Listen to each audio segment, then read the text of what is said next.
জীবন তো এখানে শেষ না। শুধু দুনিয়া আপনি ভালো আছেন এর নাম তো ভালো থাকা না। এখানের ভালো থাকাও স্থায়ী না, এখানের কষ্টে থাকাও স্থায়ী না। এখানে যে হাসতেছে সেও চিরস্থায়ী হাসবে না, এখানে যে কাঁদতেছে সেও চিরস্থায়ী কাঁদবে না, কাঁদবে। আজ রাত যার বাসর রাত তারও ভোর হয়ে যাবে। আজকের রাত যার জেলখানার রাত তার রাতও কি হয়ে যাবে? ভোর হয়ে। পৃথিবী কারো জন্য থাকবে না, আখেরাত আছে, কবর আছে দোস্ত। এখানে আমরা দুনিয়াতে আপনি আমারে বাদ দিয়া আমি আপনারে বাদ দিয়া চলতে পারবো। আপনি আমারে পাশ কাটাইয়া চললেন, আমি আপনারে পাশ কাটাইয়া নয় সই কইরা চললাম। আমার ওনারে পছন্দ হয় না, আমি আরেকজনের কাছে গেলাম। আরেকজনের পছন্দ হয় না, আমি আরেকজনের কাছে গেলাম। এটা তো হইতে পারে, দুনিয়া তো এমন হইতে পারে বাপ। কিন্তু মৃত্যুকে পাশ কাইটা চলা, মৃত্যুকে এড়িয়ে চলা সম্ভব কি? স্বীকার করেন আর নাই করেন, হাসতে থাকেন আর কাঁদতে থাকেন, গুরুত্ব দেন আর ফালতু ফাইজলামি করেন, যাই করেন, মৃত্যু আপনাকে গ্রহণ করতেই হবে। তাইলে যেটা চিরবাস্তবতা, নিরেট সত্য, যে সত্যকে এড়াইবার কোনো সুযোগ নাই, সেই সত্যকে অস্বীকার করে যুবক বাপ কেউ বোকামি করলে হবে না। একবারে যত চালাক মনে করেন পৃথিবীর কেউ তোমারে বুঝলো না ভাইয়া, কেউ ধরতে পারলো না, তোমার কোনো অপরাধ কেউ টের পাইল না, অসুবিধা নাই, তারপরও নির্দিষ্ট হায়াত। ঠিক কিনা বলেন না? দুনিয়ার কেউ আমারে বলার মতো সাহস করল না, আমি এত বড় বাহাদুর হইলাম, ঠিক আছে, তারপরেও হায়াত নির্দিষ্ট, হায়াত নির্দিষ্ট। পৃথিবীর সব ক্ষমতার মালিক হইল নির্দিষ্ট, আমি হায়াত আমার শেষ হয়ে যাবে। পৃথিবীর কোনো ক্ষমতা আমার না থাকলেও আমার হায়াত কি হয়ে যাবে? কুল ইন্নাল মাউতাল্লাযী তাফিররুনা মিনহু ফাইন্নাহু মুলাকীকুম। আল্লাহ তাআলা বলেন, নবী বন্ধু আমার আপনি বলে দিন, মৃত্যু থেকে তোমরা যেখানেই পলায়ন করো না কেন, সে তোমাদের সাথে নিজেই মোলাকাত করবে। ফাইন্নাহু মুলাকীকুম, মৃত্যুই তোমাদের সাথে মোলাকাত করবে। তার মানে তুমি মৃত্যুর থেকে আড়াল হইতে পারবে। আইনামা তাকুনু ইউদরিকুমুল মাউত ওয়ালাউ কুনতুম ফি বুরুজিন মুশাইয়াদা। আল্লাহ বলে, যদি তুমি এমন একটা দালান বানাও, যেই দালান অনেক উঁচা, অনেক উঁচা, কেউ এটা ডিঙ্গাইতে পারবে না, যেই দালানের চারদিকে এবং উপরে কোনো দিকে একটা ছিদ্র নাই, একটা পিঁপড়া ঢুকার জায়গা নাই, রব্বুল আলামিন বলে সেই নিশ্ছিদ্র সুউচ্চ দেওয়ালের বেষ্টনী ভেদ করেই মালাকুল মউত, মৃত্যু তোমাকে নিয়ে আসবে। আইনামা তাকুনু ইউদরিকুমুল মাউত ওয়ালাউ কুনতুম ফি বুরুজিন মুশাইয়াদা। তুমি কোনোভাবে আড়াল করো। গতকালকে ছেলেরা, বাপ আবারও বলছি, ছেলেরা আল্লাহর দোহাই এটার ভেতরে বসে ভাইয়া কথা কইও না, বুট খাইও না, আমার অনুরোধ দোস্ত। আমি একবারে হাতে গোনা অল্প কিছুক্ষণ সময় কথা বলতে চাই, এনে বসে বুট খাইও না দোস্ত আমার। তুমি বুট খানা যদি তোমার বাকি থাইকা যায়, তুমি প্যান্ডেলের বাইরে গিয়া খাও, আমার কোনো আপত্তি নেই। তোমার মোবাইল টিফা যদি বাকি থাকে, যাও তুমি বাইরে চলে যাও দোস্ত, কোনো আপত্তি নেই, তুমি যেখানে ইচ্ছা তাই করো। কিন্তু নজরের সামনে, চোখের সামনে যারা, তারা আমার আমানত। আমার চোখের সামনের এই শ্রোতাগুলো আমার জন্য কি আমানত। এদের প্রত্যেকের দিকে নজর রাখা এইটুকু সময়ের জন্য আমার জিম্মাদারি, আমার দায়িত্ব। এদের পরিবর্তনের চেষ্টা করা। আমার উস্তাদ আমাকে বলছিলেন, হযরত মাওলানা এরশাদুল্লাহ রাহমাতুল্লাহি আলাইহি, আমার একজন উস্তাদ ছিলেন, মারা গেছেন, অনেক প্রিয় উস্তাদ ছিলেন। জোহরের নামাজ মসজিদে জামাতে পড়ছে, ওইরা মসজিদে বসে বসে তাসবিহ পড়তেছে, এই অবস্থায় ঢুলে পড়ছে, এরপরেই মারা গেছে। তো এই হুজুর বলছিলেন, আনিস আল্লাহর কথা যখন বলবা মানুষের সামনে, মনে মনে ভাববা এগুলা তোমার উম্মত না, তোমার নবীর উম্মত। আর এটা মনে করবা তোমাকে যেন আল্লাহ রসুল বলতেছে, আনিস এগুলো আমার উম্মত, আমার কথাগুলো তুমি একটু এগরে বুঝাইয়া বল। বাস্তবতাই তো এটা না? আপনারা তো রাসূলুল্লাহর উম্মত, অতএব আপনাদের দিকে নজর রাখা, শতভাগ আন্তরিকতা নিয়ে বলা, এটা আমাদের দায়িত্ব। এই জন্য দোস্ত, প্রত্যেকেই মনোযোগ। ছেলেরা তোমরা আলাদা আলাদা শোনো, আলাদা শুনলে ভালো। সমবয়সী, আমি প্রত্যেক দিন বলি সমবয়সী ভালো হতে দেন, এটা গুরুত্বপূর্ণ। কোনো মানুষের জীবনের সবচেয়ে বড় অভিশাপ একটা অসৎ বন্ধু। সমবয়সী যদি খারাপ হয়, এই ছেলে আর জীবনে ভালো হয়ে উঠতে পারে না। এটা বড় সাংঘাতিক। অসংখ্য ছেলের জীবন নষ্ট করে দিছে তার সমবয়সী, চরিত্রহীন বানায় দিছে। সে কোনোদিন মদের আড্ডা চিনত না, কিন্তু ওই বন্ধু নামের জানোয়ার তারে মদের আড্ডা চিনাইছে।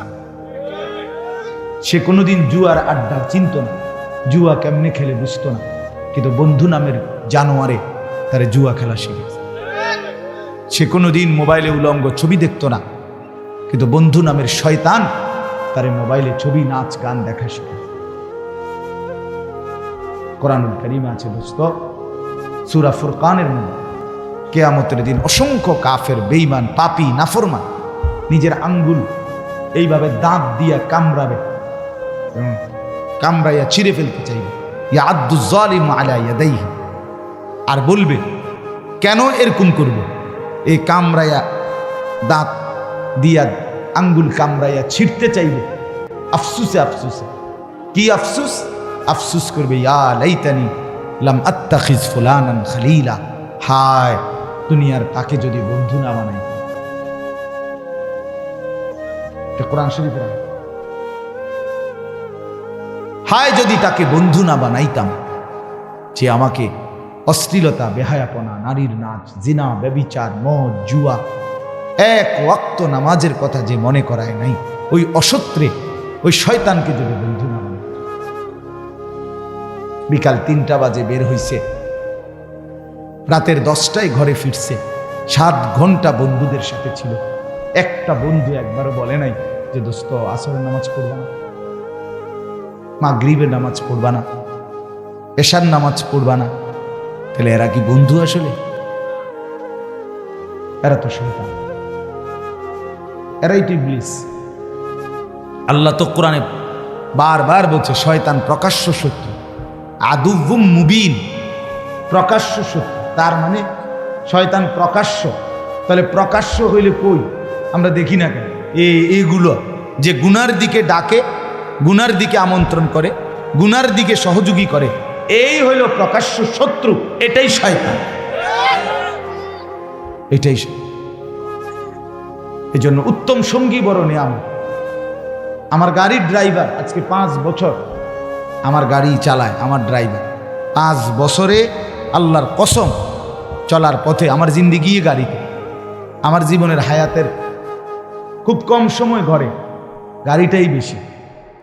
তা আমার এই 5 বছরে যতবার আমি নামাজের কথা মনে করাইছি, কসম সে তার চাইতে বেশি আমারে মনে করাইছে। আমার উত্তম সঙ্গী, সেই হিসাব রাখছে, ড্রাইভারই খেয়াল রাখছে। আমি হয়তো গাড়িতে বসে ঘুমাইতেছি, ক্লান্ত, কিন্তু টাইমলি জামাতের টাইমে মসজিদে দাঁড়ানো, উজুর জন্য সুযোগ থাকা টাইম, এটা সে খেয়াল রাখে। এটা উত্তম সঙ্গী কিনা? কত বড় সৌভাগ্য বলে। সেই মনে করায়, সেই উঠায় হুজুর নামাজের টাইম হয়েছে। এই জন্য বাপ, এটা আমি বললাম আপনাদেরকে, ছেলেরা তোমাদেরকেও বললাম, ভাই আলাদা শোনো। সমবয়সীর ডানে বামে তাকাইয়া আগাইতে পারতাম, সে তোমাকে আগাইতে দিবে না। এক হাসি দিয়া, এক দুষ্ট কথা দিয়া তোমারে পিছাই দিবে, পিছাই। আমরাও তো ছোট জীবন পার করে আসছি বন্ধু, শহরে বড় হয়েছি, কুমিল্লা শহরের প্রাণ কেন্দ্রে আমি বড় হয়েছি।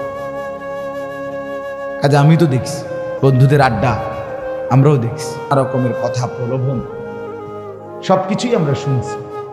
এমন একটা যৌবন, ছোট্ট কাল, 16 বছর, 18 বছর, 22 বছর, 20 বছর, আমরাও পার করে আসছি, আমার মনে আছে সব। আমার প্রাইমারি স্কুলের স্মৃতি আমার পুরো মনে আছে, আমার মাধ্যমিক লেভেলের স্মৃতি আমার মনে আছে, পুরোপুরি খেয়াল আছে। এই জন্য উত্তম সঙ্গী বড় নিয়ামত, যে গুনার দিকে ডাকে, ভালো কাজের কথা মনে করায়। রাসূলুল্লাহ সাল্লাল্লাহু আলাইহি ওয়াসাল্লামকে জিজ্ঞেস করছে সাহাবী, ইয়া রাসূলুল্লাহ, উত্তম সঙ্গী কি? নবীজি বলছে 3টা গুণ আছে যার মধ্যে। কয়টা গুণ? মান যাক্কারাকুম বিল্লাহি রুইয়াতু, যাকে দেখলে আল্লাহর কথা মনে হয়, উত্তম সঙ্গী। 2, ওয়া যাদা ফি ইলমিকুম মানতিকুহু, যার কথা শুনলে নিজের জ্ঞান বাড়ে, ইলম বাড়ে। 3, ওয়া যাক্কারাকুম বিল আখিরাতি আমালুহু, যারা আমল দেখলে আখিরাতের কথা মনে হয়। হাদিস রাসূলুল্লাহ সাল্লাল্লাহু আলাইহি ওয়াসাল্লাম বলে, যাকে দেখলে আল্লাহর কথা মনে পড়ে, যার কথা শুনলে কোরআন সুন্নাহর জ্ঞান বাড়ে, যার আমল দেখলে কি মনে পড়ে? আখিরাত, সে উত্তম সঙ্গী, সে উত্তম সঙ্গী। নবী সাল্লাল্লাহু আলাইহি সাল্লাম বলেন, লা তুসাহিব ইল্লা মুমিনান, মুমিন ছাড়া, ইমানদার ছাড়া, নেককার ছাড়া কাউকে সাথী বানায় না। সাথী এনতিকা কোম্পানিগঞ্জ এই কদ্দুরু সিটারের লগে যাইও না, এই সিটারে এনের ভিতরে তোমার অনেক খারাপ কথা বলে। এখান থেকে কোরবানপুর এই অসিব্বর লগে যাইও না, একলা হাঁটো, একলা হাঁটো। হয় তোমারে বলবে দোস্ত আইডিয়ার জন্য, জানার জন্য তো বেটা বিড়ির ভিতরে কি তা, এটা কমপক্ষে জিনিসটা তো কমপক্ষে তোর জ্ঞান থাকা দরকার, এই হিসাবে একটা টান দিয়েছে। মূলত তার এটা শয়তানে করেছে, কথা বোঝেন না? এই তারে ফান্দে ফেলে দিল আর। এই জন্য অনেক বড় বিষয়।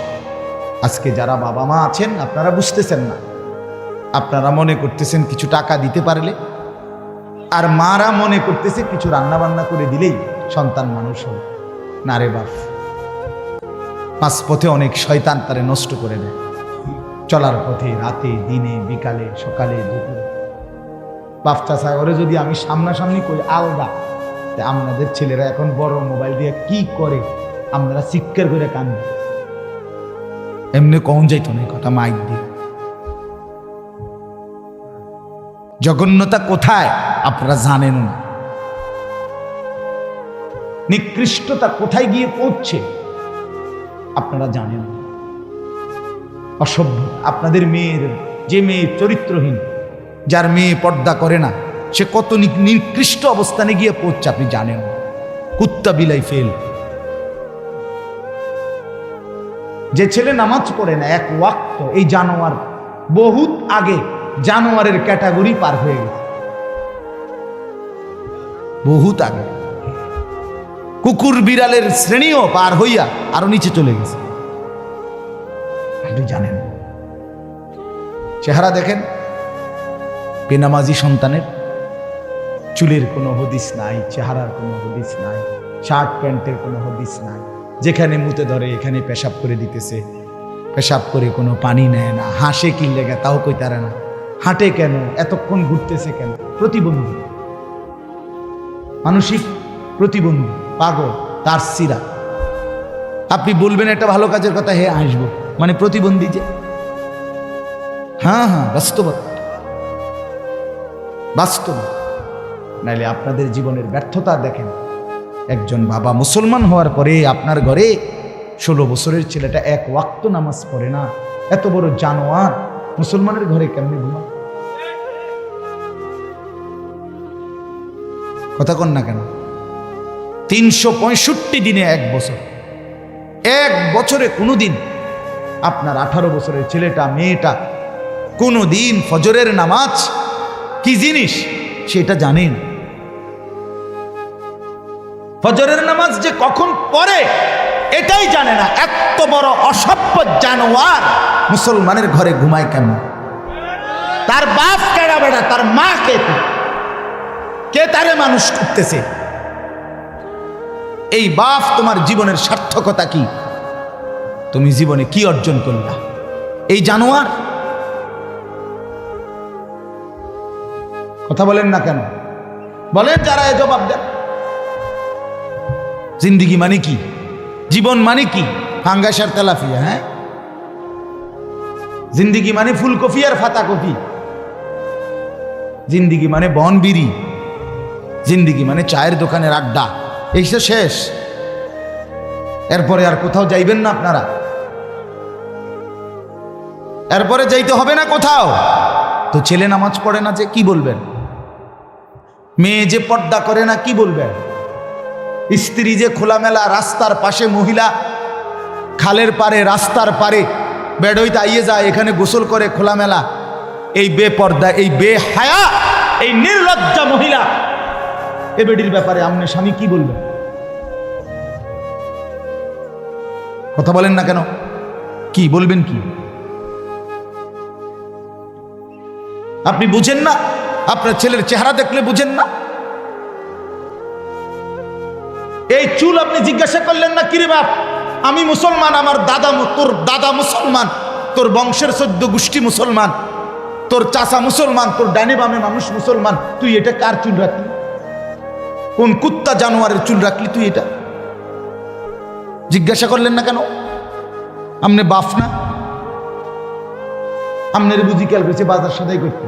আমার তো স্পষ্ট মনে আছে, আমার বড় ভাই, আপন ভাই আলহাজ হজরত মাওলানা মাহবুবুর রহমান আশরাফি, আমার বড় ভাই আমাকে একবার চুল কাটাইতে গিয়ে 3 বার, শুধু সামনে আর পিছনে সামান্য 19-20 হয়েছে, বড় ছোট হয়েছে, পিছনের চুলের থেকে সামনের গুলো হাত লাগাইয়া দেখছে যে চুল সমান হয় নাই, চারদিকে 3 বার চুল কাটাইছে, একবার পর একবার 3 বার সেলুনে পাঠাইছে।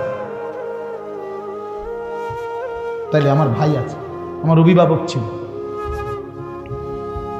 আমি জীবনে একবার সাদা টুপি ছাড়া একটা টুপি রঙিন কিনছিলাম, টুপি ফুলওয়ালা, আমার আব্বা খোলায় বলছে, বুঝছে না ফুত, আমি জীবনে কোনোদিন সাদা টুপি ছাড়া পরি নাই, তুইও পরবি না।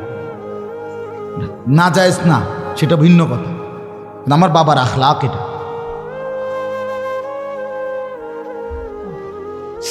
আজকে আপনারা টোটালি 12 বছর 14 বছরের ছেলেগুলো লাওয়ারিস। কোনো মা বাপ থাকলে এরকম হওয়ার কথা না। অভিভাবক যদি নজর রাখতো, মা বাপ পাগল হইয়া কাঁদতো, পাগল হইয়া মাটিতে গইরাইয়া কান্দার কথা, হায় আমার ছেলে 1 ওয়াক্ত নামাজ পড়ে না, আমার জীবনের আছে কি আর? আমার স্ত্রী পর্দা করে না, আমার জীবনের আছে কি আর? আমার আর ইজ্জত রইল কি? আমার মেয়ের পর্দা, আমার মেয়েটা 16 বছরের, আমার মেয়েটা রাস্তায় বাইর হয়, এলাকার সমস্ত লম্পট ছেলে খারাইয়া মুতে, এই অসভ্য জঙ্গলিরা আমার মেয়েটাকে উপভোগ করে, আমার মেয়েটাকে লোভের নজরে তাকায়। এক চাইতে লাঞ্ছনা বেটা, তুই মরে যাস টাকা বেটা, মরে যাও না কেন তুমি? এত বড় বেইজ্জতির পরে আমার মেয়ে কোলে পিঠে করে, যাকে আমি মানুষ করলাম, আমার একটা 2 বছরের মেয়ে আছে, কথার কথা, এই মেয়েটা রাতের 2টা 3টা বাজেও যদি আমি ঘরে ফিরি, সব সময় জেগে থাকে। যতক্ষণ আমি গিয়া বাসায় না ঢুকি, আমার মেয়েটা ঘুমায় না। রাত 2টা, আমার ড্রাইভার সব সময় দেখে এটা, রাতের 2টা বাজে গিয়া বাচ্চাটাকে জড়ায়া ধরলে, আদর করলে, আমার পাশে নিয়ে শোয়াইলে তুই ঘুমে। তা আমি এতটা যত্ন করে যে বাচ্চা মানুষ করে, প্রতিটা মা বাপ এভাবে কষ্ট করে নাই? তো বিনিময়ে আমার মাইয়া এখন বাজারে বাজারে ঘুরবো, মানুষের বেড হইতে চাইবো, ফোলাই নেই, আমি তাহলে বাচ্চা রইলাম কেন? হ্যাঁ, বলে আমি পারি না। তো না পারলে আপনি ছেড়ে দেন, এই পরিচয় ছেড়ে দেন, স্ত্রীকে বলেন আমি তোমার লোকে পারলাম না, বাকি তোমার উপরে আমি সন্তুষ্ট না, মনে রাখো। রসুল বলে এ বেডিরে কইও জাহান্নামে যাওয়ানোর জন্য যাতে রেডি থাকে। যার স্বামী অসন্তুষ্ট, তার ওই মহিলার ঠিকানা কোথায়? হ্যাঁ, তা আপনি এটা কোন যে বিবি তুমি পর্দা করো না, তুমি 1 ওয়াক্ত নামাজ পড়ো না, তো মনে রাখো আমি তোমার লগে ফাইলাম না, হয়তো কুলাইতাইলাম না, বুঝাইতাইলাম না, তুমি আমার কথা শুনলা না, তবে এটা মনে রাখো আমি তোমার প্রতি অসন্তুষ্ট, আমি তোমার প্রতি আর কোনোদিন খুশি হইতে পারলাম না। এটাও যদি বলেন তো বেডির জাহান্নামে যাইতে আর অসুবিধা হইতো না। আপনার ছেলেকে বলেন বাপ তুই নামাজ পড়স না, তোর প্রতি বেড়া আমি তোরে পারলাম না, তুই ঘাড় ফাঁক দেস, তুই মাস্তানের মতো চুল রাখছ, তুই তোর বন্ধুরারে পাইয়া এখন আর আমারে পাত্তা দেস না, ঠিক আছে পুত, আমি তোর লগে কুলাইতারলাম না, কিন্তু এটা মনে রাখিস আমি বাপ হিসাবে তোর প্রতি অসন্তুষ্ট, তাহলে ওই সন্তানের জাহান্নাম নিশ্চিত। বলে দেন, বলে দেন। ওরে ভাই সবাই তাকাইলে হইতো না, এনে বসেন, বাহিরে আরো চিল্লাচিল্লি, কোনো অসুবিধা নাই, এগুলো গুছাইতে পারতেন না, সব গুছাইলে রাত শেষ হয়ে যাবে। আমি এগুলো নিয়ে টেনশন করি, আমার শুধু টার্গেট আমার নজরের সামনে যে বইছে সে তারে লই, বাহিরে কে ঠ্যাঙ্গালগি দিছে না মাতালগি দিছে তা আমার দেখা দরকার। কথা বুঝেন না? সব লইয়া কুলান যেত না, কথা বুঝছেন নি? আমার সব গুছাইয়া ফারন যাইত না। আমি এই জন্য এটা হিসাব বুঝি, আমি 10,000 5,000 বুঝি না, আমি বুঝি আল্লাহর কথা বলতে পারছি, একজন হোক 1000 জন হোক। আল্লাহ আমাদেরকে তৌফিক দান করে।